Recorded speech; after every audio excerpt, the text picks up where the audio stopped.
तापसी पन्नू ने हाल ही में outsiders films जो है लॉन्च किया।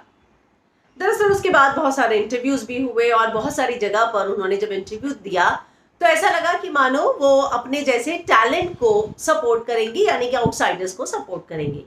लेकिन अब उनका ये कहना है कि मेरा प्रोडक्शन हाउस कोई नेपोटिज्म को खत्म करने का जरिया नहीं है। यानी कि अगर उनके बैनर का नाम आउटसाइडर फिल्म्स है तो इसका मतलब ये नहीं कि सिर्फ और सिर्फ आउटसाइडर्स को ही चांस मिलेगा। अब उन्होंने इस बात पर एक और इंटरव्यू दिया है और कहा है कि मैंने ये कभी नहीं कहा कि मैं सिर्फ और सिर्फ आउटसाइडर्स को ही काम दूंगी। तो दरअसल जो बात आ रही थी कि तापसी पन्नू, जो नेपोटिज्म की हमेशा बात होती रहती है, आउटसाइडर्स की बात होती रहती है और ये कहा जाता है कि आउटसाइडर्स को तो चांस ही नहीं मिलता, तो उस पर वो कहती हैं कि मैंने ये कहा था कि मैं उनका एहसान चुकाना चाहती हूँ जिन्होंने मुझे वो बनाया है जो आज मैं हूँ।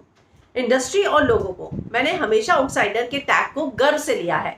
मैं एक आउटसाइडर को अच्छे से महसूस करती हूँ। मेरी लाइफ अब तक रेगुलर आउटसाइडर की रही है और मैं इसे एक कॉम्प्लीमेंट की तरह लेती हूँ।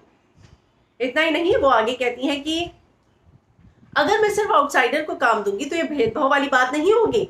हम ये कहते हैं कि नेपोटिज्म की बात है, सिर्फ इंडस्ट्री के लोगों को ही काम मिलता है और मैं भी सिर्फ ऐसा ही करूंगी, तो क्या ये भेदभाव नहीं होगा?